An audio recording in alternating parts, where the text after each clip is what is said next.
Hello, let's speak about youth engagement and youth civic involvement. Here we have great researchers from European projects that have the aim to promote civic and political engagement in youth. First of all, we have the coordinator of the project, Oldram Sandal, and also Bento Wout from Cidadania University. We have a Portuguese researcher, Margarida Gaspar de Matos, from Católica University.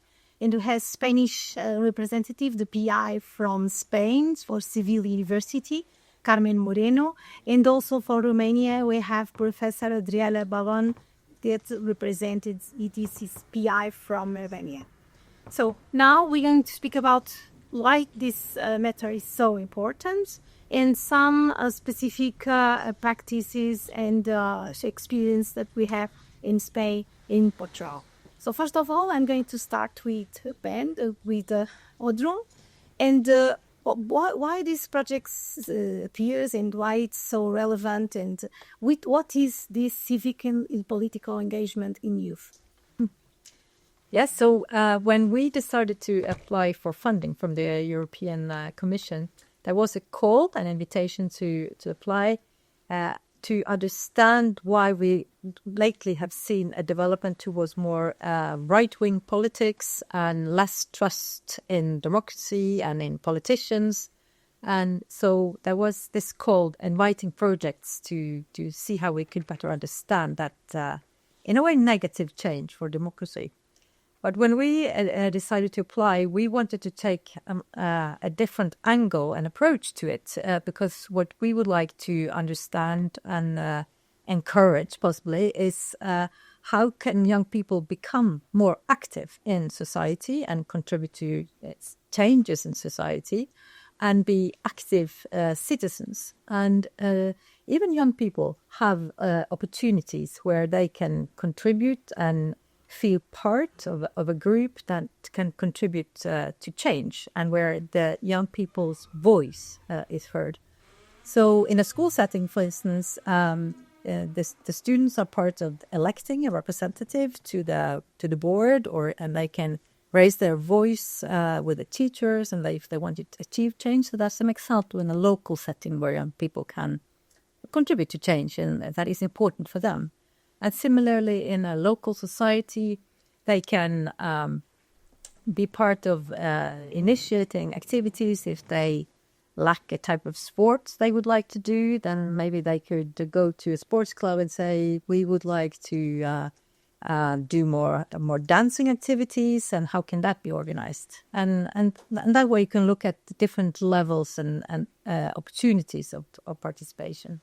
And now also with the social media, that's also an important arena for us to understand how young people use that arena also to contribute or to share their values and opinions and decide to participate in a climate action, for instance. If a group has said, we need now to become better at recycling, and so how can young people contribute in actions like that? So we are after understanding what is it that motivates young people to contribute, and how do they experience that when they're part of a group that's trying to make change and raise their voice.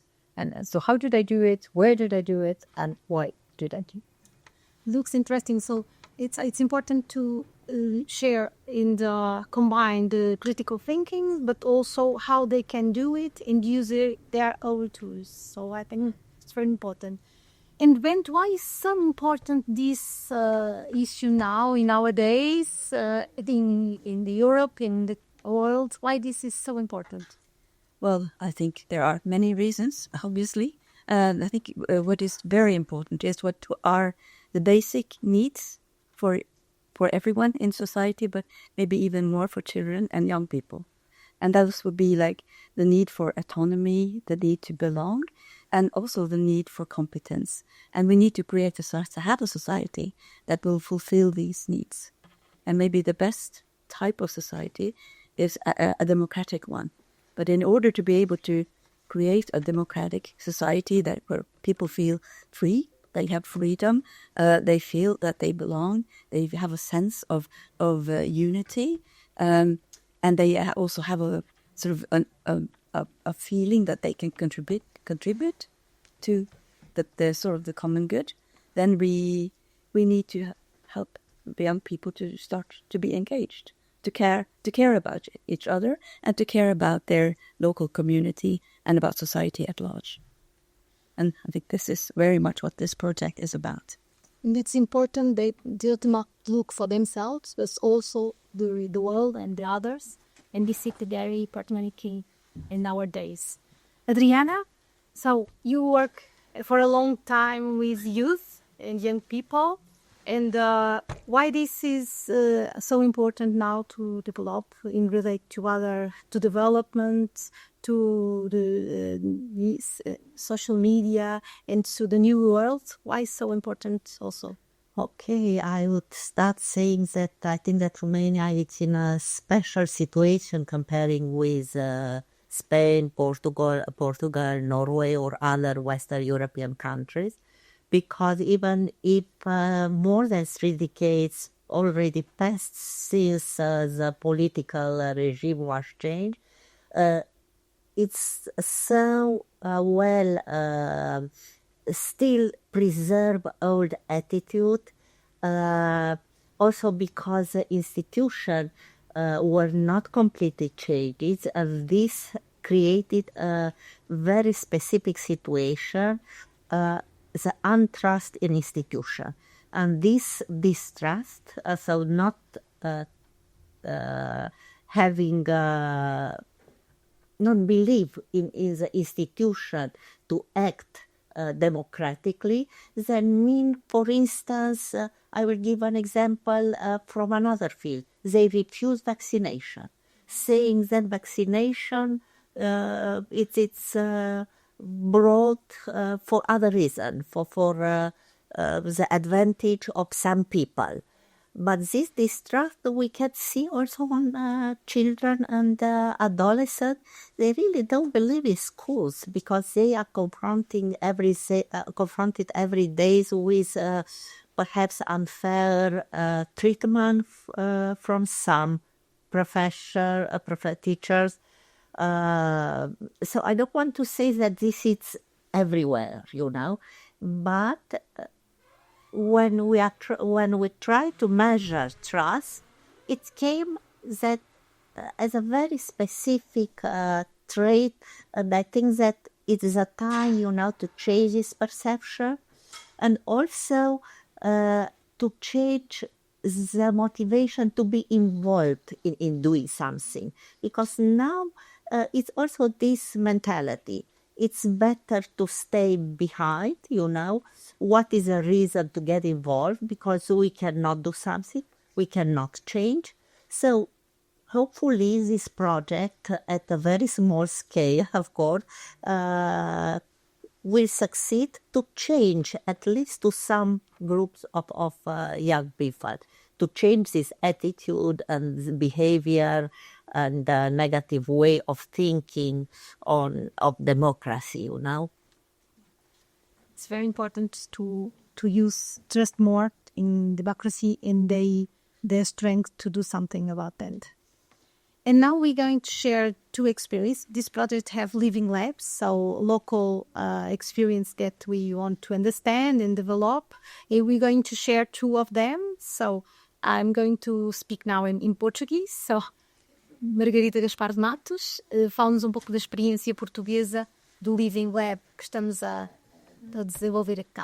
Eu, antes de falar do Living Lab, queria dizer que já há muito tempo, através do estudo da ABC, que nós vimos que em Portugal os jovens, como um grupo, são dos que menos são ativos do ponto de vista da transformação social.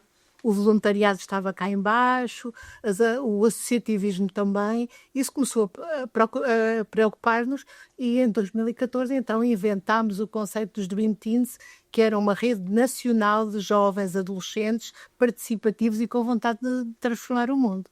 Pronto, nós trabalhamos com eles durante um ano para lhes dar competências de ação e depois eles próprios desenvolveram projetos no terreno. E agora foi tanta sorte, portanto, estas pessoas estão aqui, nós trabalhamos juntos, não digo há quantos anos para não parecer muito mais crescidos, mas já há muitos anos, e então, de repente, a falar da necessidade dos jovens serem transformadores e ativistas sociais, chegámos à conclusão que podíamos concorrer todos juntos a um projeto europeu, e ganhámos, foi bom, de tal maneira que agora temos o Engage Youth, que veio um bocadinho na calha do Dream Teams e do Polígono Sur em Espanha, que a Mari Carmen vai falar. E neste momento nós temos este conceito do Living Lab, que é conseguir arranjar sítios onde os jovens estão com vontade de mudar e de serem ativos socialmente e nós darmos um contexto. Portanto, nós não vamos lá com ideias, não somos nós que dizemos façam isto, eles é que nos dizem nós queremos fazer isto e nós damos o palco. Estão a ver? Damos as condições para que as coisas aconteçam. Temos um Living Lab em Louros, que se chama Stepping Forward, não é? Para andar para a frente. Eles deram o nome em inglês e tudo, mas foram eles que escolheram. E temos outro na Casa Pia, que é exatamente o Conselho de Jovens, que são eleitos pela população estudantil. E o que nós estamos a fazer com eles é ouvi-los e permitir-nos, até porque neste momento temos o contexto, felizmente, do projeto que foi aprovado pela União Europeia, é um Horizon Europe. E, portanto, nós neste momento estamos a consegui-los avançar com as suas ideias. Eles agora têm várias ideias, uma das quais é criar uma rede nacional de Living Labs, de jovens que já estão a fazer coisas a quem nós vamos dar palco, digamos assim. E vocês já estão todos convidados, não é? A última reunião deste projeto vai ser em Lisboa, em 2027. E vai ser um dia para nós, equipa, um dia para os políticos, para saberem o que é que nós andamos a fazer, e outro dia só organizado com jovens. E pronto, é evidente que nós estamos aqui com o foco na saúde mental, e isto tem tudo a ver com a saúde mental, não é? Um jovem que não tem a sensação de autonomia, de pertença, de competência, é um jovem que não está bem, que está desenraizado do mundo e do grupo de pares. E, portanto, nós estamos aqui todos para os ajudar, não é para fazer isso por eles, mas é para os ajudar a ter raízes, a estar agarrados a qualquer coisa, a serem autónomos e responsáveis e a serem felizes. Como diz a outra nossa colega de Coimbra, a serem felizes com o que tiverem à mão. Está bem? Tá. Mari Carmen, em Espanha, que experiência que estão a ter com o Living Lab, pode-nos falar um pouco daquilo que era antes y aquilo que está a ser? Nosotros en Sevilla, en la ciudad de Sevilla, que es donde mi equipo de investigación trabajamos, hay un barrio que es uno de los más pobres de Europa. En algunos indicadores se habla de que es incluso el que tiene un riesgo más alto de exclusión social. Es Polígono Sur, es su nombre. Aunque a veces en los medios de comunicación se conoce como 3.000 viviendas.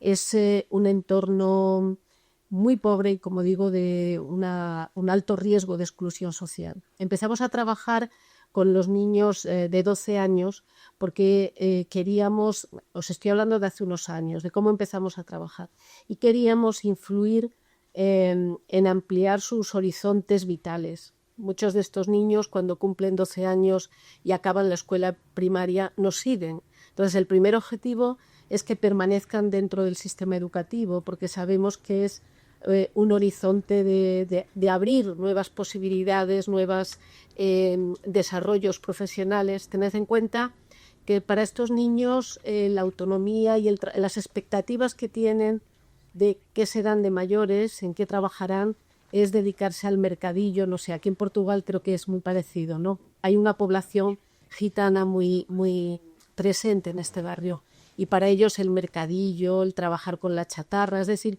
en buena parte, pues, perpetuar ese círculo de pobreza y de alto riesgo de exclusión social.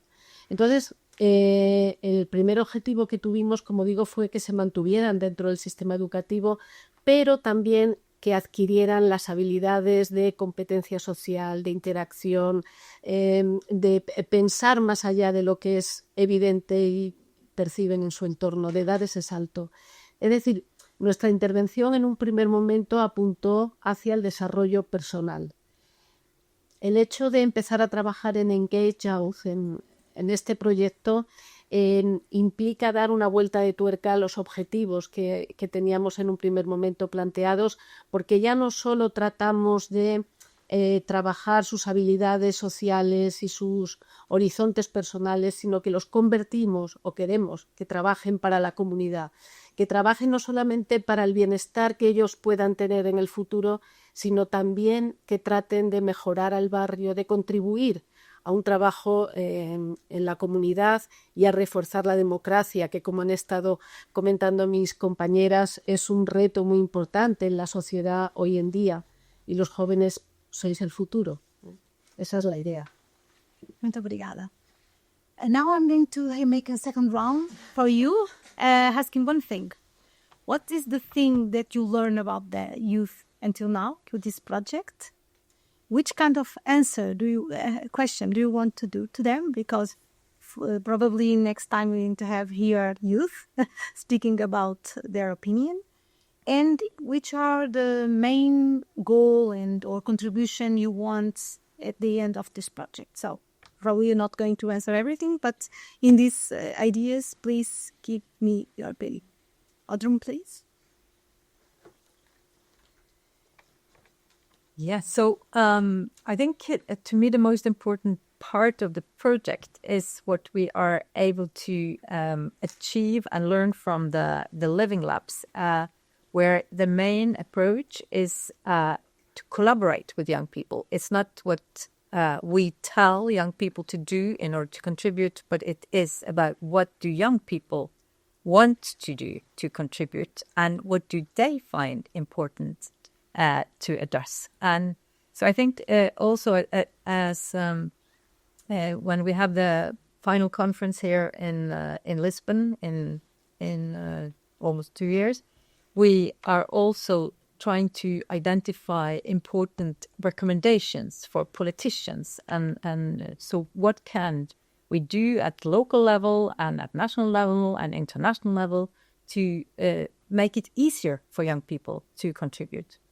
And I'm really curious to hear from the young people what are the recommendations that they will give to politicians? What is it that they think is important? Because I think we can easily think that, well, we need to focus on school. It's very important that young people have the skills to contribute, have the critical thinking, so that they can counteract and dare to speak up when somebody is making a joke against immigrants, that they really have the competence to say that this is an attitude and an approach that I do not support. And I think we really need to behave in a different way between us. So, of course, you can learn that in a school setting, but maybe young people think that those kind of skills can be better developed in settings outside of the schools or in doing other activities, and they might also have some important experiences from social media that they can also highlight. So I think for me to keep the openness and to really listen to what the young people find important, I think that is a key outcome of the project. And then, of course, we have our research activities where we have come up with some ideas that we find important, but again, to have the opportunity to bring young people also on board in our research activities and help us also to develop good questions to ask to young people to learn more about how they engaged and why they engaged. Bent, yeah. What do you want from this project? What do you want to know about youth? Yeah, I think many things, obviously, but I think that trying to get how young people understand freedom, how they understand diversity, and whether they embrace diversity, because this is something we have talked quite a lot about amongst ourselves, that it's a really important part of democracy, is really to try to understand how we could, in a way, help young people to foster this kind of values, very underlying important values for a good society function, and how they understand democracy in that term. in that way. I think that is at least some of this, and obviously maybe somebody or the others will talk about more about that. But I'm really also eager to learn and to get to know how young people use social media and digital media, and if that is something we can learn and help our governments to use later on, because we know all these algorithms that maybe will steer us and also the young people in a wrong direction. And what can be done about that, and I think we have to ask them about that. We are not conducting Living Lab in Romania, but still we are having other activities. They are directly trying to develop for developing research method, but through that focus group, because we are using focus group, but also we are using Q-sort method. We are trying to not only to identify what young people are thinking about this notion, values and unity as a sense of belongingness, but also that activities to be time when we can encourage young people to reflect, to think why they are still so passive, why they still expect that someone else to come and to solve their problem, why they still externalize the attribute to external source, the reason for something which is not going well.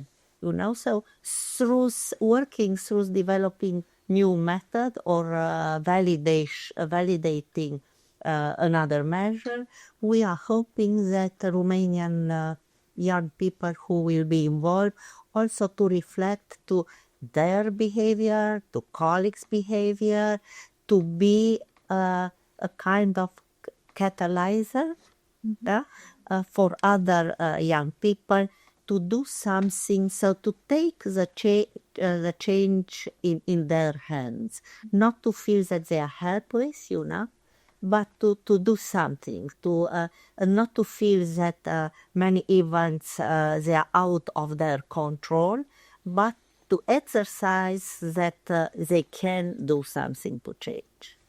They can be the change. So, então, Margarida Gaspar Matos, Carmen Moreno, gostava que falassem também de qual é aquilo que já aprenderam até agora e a expectativa que têm deste projeto, ou nos vossos e-mails, ou em termos mais globais. Bem, a nossa principal preocupação, o que queríamos mesmo saber é o que é que motiva os jovens a saírem da sua zona de conforto e a saírem deles e a virarem-se para fora, virarem-se para os outros. E, portanto, a questão da motivação, o que é que os para, quais são as barreiras e o que é que os pode ajudar a vencer as barreiras. Portanto, a parte da motivação era importante. Depois, a seguir, a partir do momento em que eles estão mais motivados, que basicamente está ligado a acharem que é possível, a sentirem-se capazes e a sentirem que vão ser ouvidos, portanto, que o que vão fazer vai servir para alguma coisa, nós vamos ajudá-los em algumas pequenas competências, como, por exemplo, a questão de promover o pensamento crítico, promover a assertividade, portanto, a afirmação de si, as capacidades de comunicar, de resolver problemas e conflitos interpessoais, portanto, trabalhar com eles, às vezes, questões de liderança e de empreendedorismo, porque eles próprios nos pedem para fazermos sessões com eles. Por exemplo, nós temos os focus group, que são modos de avaliar o que se passa, e eles agora querem promover focus group, grupos de discussão, para discutir os temas, portanto, porque gostam de ter um animador que os faça a circular o pensamento e evoluir. Depois, a seguir, há outra coisa ligada a isto, é que lá no tal modelo falta as oportunidades, e aí também faz parte daquilo que nós queremos fazer como equipa, fazer com que as vozes destes jovens sejam ouvidos pelos adultos, nomeadamente os adultos que estão em posições de poder, nomeadamente os políticos, não é? E, portanto, isso é uma grande parte da nossa ação, é, digamos, fazer a outra parte e incomodar o poder político no sentido de sensibilizar, vamos lá, para não dizer incomodar, o poder político para os ouvir e para eles sentirem que realmente a sua voz serve para alguma coisa. Depois, por fim, também esta questão que se fala agora muito e que nós temos muito na nossa equipa, que são os ecossistemas amigáveis, não é? Porque é que as respostas mais agradáveis, mais saudáveis, mais viradas para a saúde mental deviam ser as mais fáceis, porque assim as pessoas promoviam muito mais a sua saúde mental. Portanto, o que é que nós temos que mudar no ecossistema, nos contextos sociais, e nós próprios fazemos parte do ecossistema, portanto não podemos descartar isso, para que seja mais fácil ser mais feliz, estar melhor e que as vozes dos jovens sejam ouvidas, porque senão temos este trabalho todo para eles serem transformadores, mas não há nada para transformar. Portanto, não é isso que nós queremos. Vamos ver, estamos todos muito animados com o resultado deste projeto. Dedicada.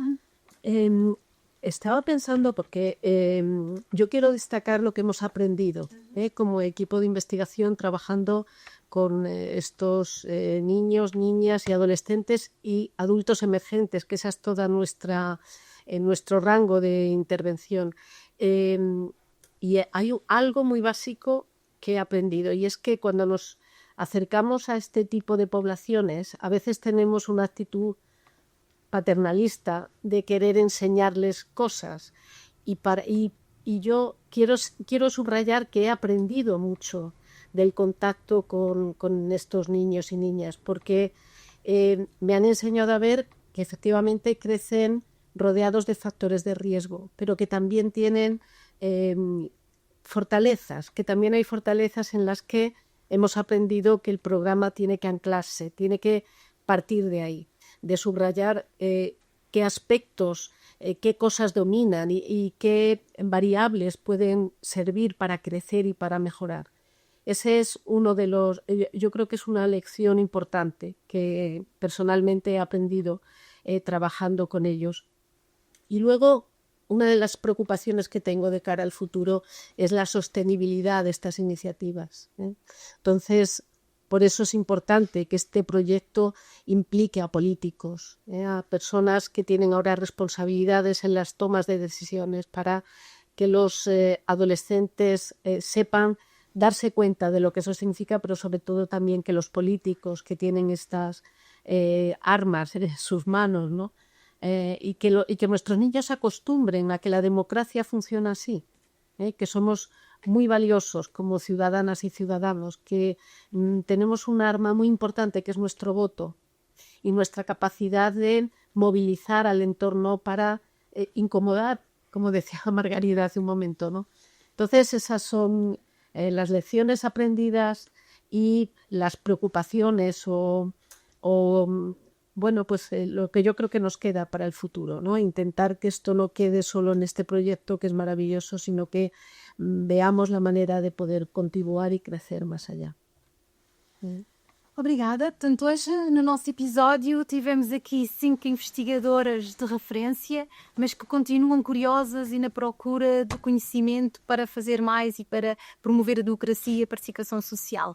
E aqui temos aprendido muito com os jovens e queremos continuar a aprender e a ajudar a criar ambientes nos quais eles possam efetivamente ter vontade de e sentir-se confortáveis e empoderados para participar.